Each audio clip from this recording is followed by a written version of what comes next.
Archaeology has changed substantially in the intervening decades, focusing less on treasure and more on the fascinating details of life and integrating mysteries of death. So here, what the writer wants to say that archaeology has changed substantially, and now what is this? As you go on advancing, you get more and more advanced technology. So archaeology has changed substantially in the intervening decades. If you compare in 1920, if you compare now in 2020, it has changed a lot. It has brought in more of advancement. So focusing less on treasure and more on the fascinating details of life. People, those who are excavating all these things, are not interested in treasure because actually, okay, treasure they are interested. That treasure is going to help them to find out about the details about the past. So they are the technology, the archaeology, what they are, no, the technology what they're using in archaeology has really, changed their interest from the treasure to the most fascinating details of life. We today, what we learn in history, what we get to know in history is nothing else but the discovery done by this particular archaeologist. They discover, they study, they try to find out the past. We have got to know about many kings in India too, what their lifestyle was, what their way of life, or we can say how the people they were, what sources they had, what way of civil life they lived, what of clothing they did, what they ate. All these things we get to know out of this particular discoveries used due to the science technology, or you can say advancement. So here she points out it also uses more sophisticated tools, including medical technology. Not only that particular thing is used to find about the past, it also, here in case of Tut's mummy, they tried to find out how he died, because till then it was a mystery about this particular young king, how he died. And using this advanced technology, they have tried, they have got the answer how he died and what are other things in details about King Tut.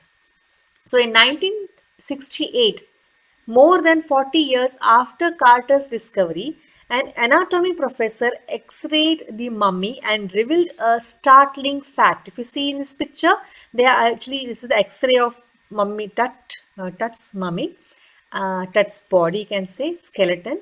And then they got a startling fact that beneath the resin that cakes his chest, his breastbone and front ribs are missing. Carter did not get to know about these details, but after using this advanced technology, after using the CT scanner, after using this X-ray machines and all these things, people now, they got to know that in this particular body of Tut, or in this mummy of Tut, what is there, what is missing is the breastbone is missing and the front ribs are missing. That is what they got to know from the X-ray. Now, today, diagnostic imaging can be done with the help of computed tomography. Computed tomography is nothing else but the short form of CT scan. We use CT scan. So, computed tomography or CT, by which hundreds of X-rays in cross section are put together like slice of bread to create a three-dimensional virtual body. What more would a CT scan reveal of that than the X-ray? And could it answer two of the biggest questions still lingering about him? How did he die and how old was he at the time of his death? Of course, these two questions are answered due to this advanced technology. So here the writer points out what else, what more would a CT scan reveal? Because from these X-rays, they have got to know about the two biggest questions which were lingering in the minds of the people: how he died and how old was he when he died. So here we have King Tut's demise was a big event, even by royal standards. He was the last of his family's line, and his funeral was the death rattle of a dynasty, because he was said to be the last. Because after that, they don't know who came next. Before whom, which were the kings, there is a history, there is a record. But after Tut, who was the king? Still, they are not able to get to Maybe there was a king, but not a well-known king. So King Tut's demise was a big event. It was a big event even by royal standards. Why by royal standards? Because here it is there, but the particulars of his passing away and its aftermath are unclear. He was the last of his family's line, and his funeral was the death rattle of a dynasty. Why it was a big event in royal standards, we'll get to know in the next slide. Why? Because the writer writes down over here. I'll just remove my video from here. It's the story goes. Ahem, Amenhotep III, Tut's father or grandfather. It is not clear whether Amenhotep is Tut's father or grandfather. He was a powerful pharaoh who ruled for almost 4 decades, means for 40 years, you can say. His father or grandfather, it's not clear. He ruled for 4 decades or 40 years at the height of the 18th dynasty's golden age. Like in India, we have Mauryan age, Gupta age. Gupta age is said to be the golden age. In the same way, his father or grandfather is said to be the ruler of the golden age in the 18th, to be the 18th dynasty in the golden age. His son Amenhotep IV succeeded him and initiated one of the strangest periods in the history of ancient Egypt. The new pharaoh promoted the worship of the Athene, the sun disk, changed his name to Akhenaten or servant of the Athene, and moved the religious capital from the old city of Thebes to the new city of Akhenaten, known now as Amarna. He further shocked the country by attacking Amun, a major god. Now here Amun, if you say, it was the deity of Tut's dynasty or family. Amun is nothing else but a wind deity. And if you see the name given over here, Aten, it is nothing else but the sun. So the new ruler, or you can say, it is not clear, Amenhotep IV, when he started ruling, he stopped worshipping Amun, he started worshipping Aten. And almost he can say, it is given, he destroyed a major god, smashing his images and closing his temples. It must have been a horrific time, said Ray Johnson, director of the University of Chicago's Research Center in Luxor, the site of ancient Thebes. The family that had ruled for centuries was coming to an end, and then Akhenaten went a little wacky. Akhenaten went a little wacky. Wacky means he went a little odd. He started behaving odd.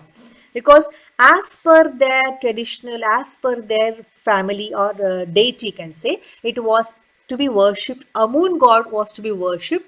Amun god is nothing else but god of wind, or wind god, I can say, wind deity. But Akhenaten stopped, he not only stopped worshipping Amun, he destroyed the images, he closed the temples, he destroyed the temples of Amun, and he started worshipping Athene. Maybe he started forcing his people to worship Athene. So that is what the person over here says, that after that maybe the family, the dynasty went on, no, you can say was destroyed because of this. What is the reason why it was done? We don't know, but it's a belief that once you have your own family deity, if you don't follow the deity, your end is for sure. After Akhenaten's death, a mysterious ruler named Smenkhkare appeared briefly and exited with hardly a trace. So we don't know, after Akhenaten, it is said that there was a king called Smenkhkare. He came and he left the, you can say, dynasty, or he died or what, don't know. There is no trace about him. And then a very young Tutankhaten took the throne, King Tut as he is widely known today. The boy king soon changed the name to Tutankhamun, living image of Amun, and oversaw the restoration of the old ways. He reigned for about 9 years and then died unexpectedly. As you say, maybe that particular Amenhotep 4 or not 3, 4, he kept his son, this particular boy's name as Tutankhaten. When he became king, he changed his name from Tutankhaten to Tutankhamun, and then he restored the old ways of worshipping Amun, and he ruled for 9 years, but later on he died unexpectedly. Regardless of his fame and the speculations about his fate, Tut is one mummy among many in Egypt. How many? No one knows. The Egyptian Mummy Project, which began an inventory in late 2003, has recorded almost 600 or so far and is still counting. So, what is this actually? Tutan's mummy is said to be the one among the mummies in the Egypt, and there are how many we don't know, but as it is said over here, in 2003 when they started discovering mummies, till then 600 were found and still the counting is going on. The new phase, scanning the mummies with a portable CT machine donated by the National Geographic Society and Siemens, its manufacturer, can say this particular CT scan machine, which is portable, has helped a lot, because that machine is taken to the place and they do the CT scans of the mummies and they try to find out the details about the clues what they want to get to know about the mummies. So it was donated by National Geographic Society and Siemens. Siemens is the manufacturer of this particular CT scan, portable CT scan machine. So King Tut was one of the first mummies to be scanned, because till then no other mummies were scanned. That's why King Tut is very, very famous, because King Tut, being an youngest king who died at a very young age, was scanned for the first time in death as in life. Now, why he was scanned? Because people were curious to know what was his age when he died, what was the reason why he died. So his mummy was the first mummy to be scanned in death as in life, moving regally ahead of his countrymen. That's why I said in the previous part I told you, he is considered, this discovery of King Tut is considered to be the biggest event in history, and you can say it's a royal traditional discovery. That why? Because he is the first among all the mummies to be discovered, and now you can say the number has gone up. It's almost 2000 mummy discovered, and still they are discovering. That's why, and about actually more about Tut is still being discovered. That's why the title what the writer has given is Discovering Tut, the saga continues. So here we have the images. You can see by using CT scan, this is what they got over here. A CT machine scanned the mummy head to toe. It is not just only the head. From head to toe, they scan the body, they scan the mummy, creating 1,700 digital X-ray images in cross section. Just imagine what advanced technology we have, that once a mummy is passed through the X-ray machine or CT scan machine, it gives out 1,700 digital X-ray images in cross connections. Tut's head, scanned in 0.62 millimeter slices to register its intricate structures, takes on ear detail in the resulting image. Ear detail is what? Strange detail. You get to know strange detail about Tut by seeing the X-ray. With Tut's entire body similarly recorded, a team of specialists in radiology, forensics, and anatomy began to probe the secrets that the winged goddess of a gilded burial shrine protected for so long. They have a winged goddess. Might have seen in the movie, or you might have seen if you have visited this particular pyramids or this particular tombs, you can see a winged goddess is there, which is meant to protect the shrines of this burial. So the writer is pointing out here, when the body was x-rayed later on, a radiology, forensic department, and anatomy department started studying about the mummy to probe the secrets that the winged goddess of a gilded burial shrine protected for so long. For many, many years, it's more than 3,300 years, more than that, this particular winged goddess was protecting this particular shrine, and now they are trying to find out about the details about this particular young king who died young. So here you have the night of the scan. You can see in this picture, the night of the scan, workmen carried Tut from the tomb in his box. The entire coffin was carried because they wanted to scan. They wanted to still discover more about this particular king, why his breastbone is missing, why his ribs are broken. Even on the left hand side, it is said that his knee also had a fracture. So why he had a fracture, all these things, all details are found out. If you give a search, we'll get to know that it's due to the accident in the war. He died. And it is said that he has got a wound, or you can see the skull part, you can see behind some part is so broken. Actually, if you just go through it, you'll get to know about the details about it. The night of the scan, workmen carried Tut from the tomb in his box.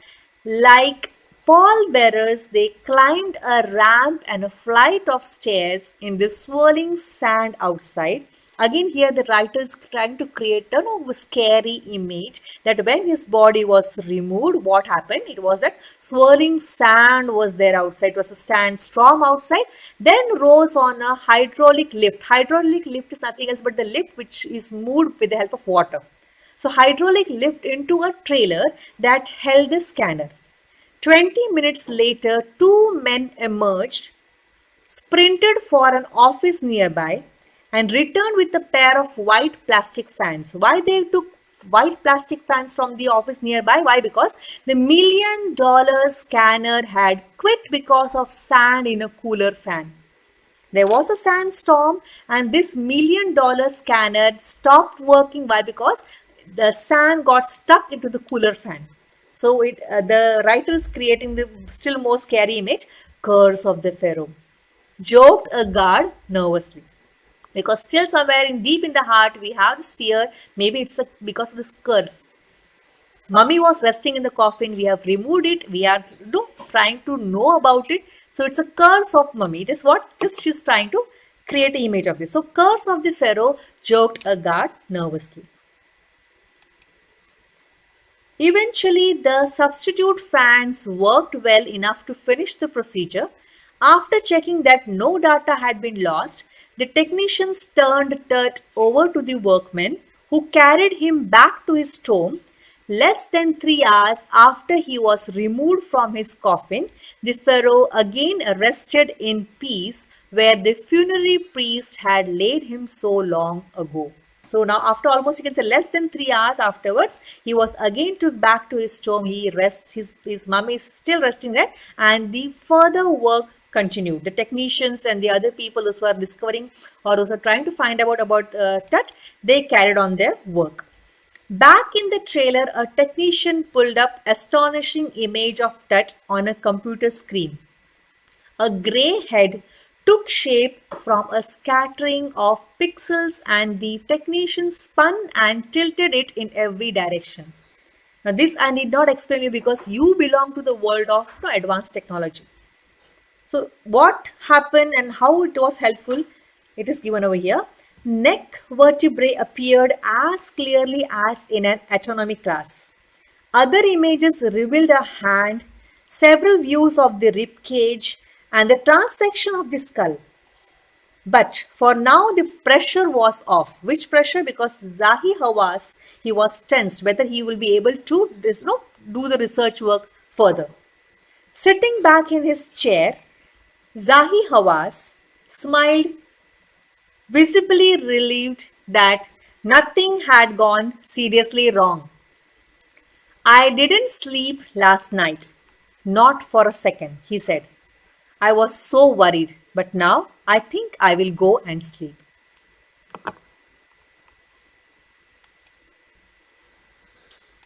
By the time we left the trailer, Descending metal stairs to the sandy ground, the wind had stopped.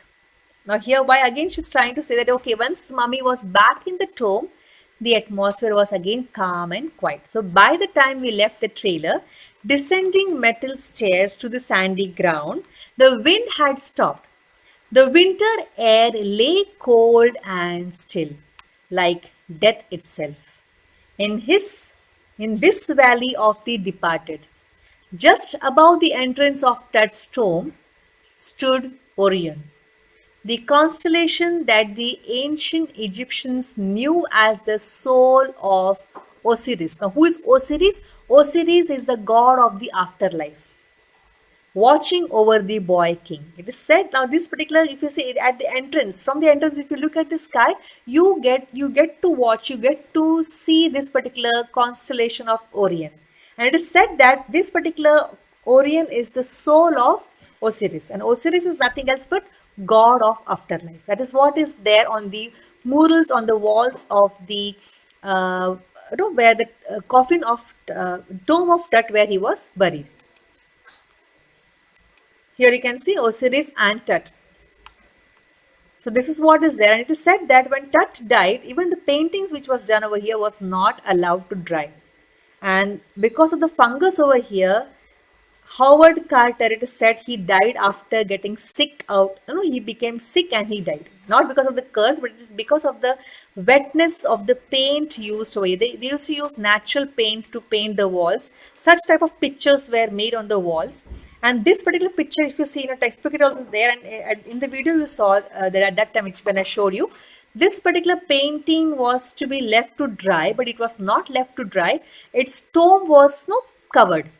And this painting were wet, and then fungus grew on it. And when after you can say after many years afterwards, when this particular discovery was done, maybe Howard Carter got sick with this and he died because of this. So this was the end of this particular chapter. The chapter's name was Discovering Tut. The saga continues by A.R. Williams. I hope you understood this. Once again, go through the video and read the textbook. And if you have any doubts, you may ask me. So with this, we end with the chapter. Thank you. Bye-bye. Have a good day.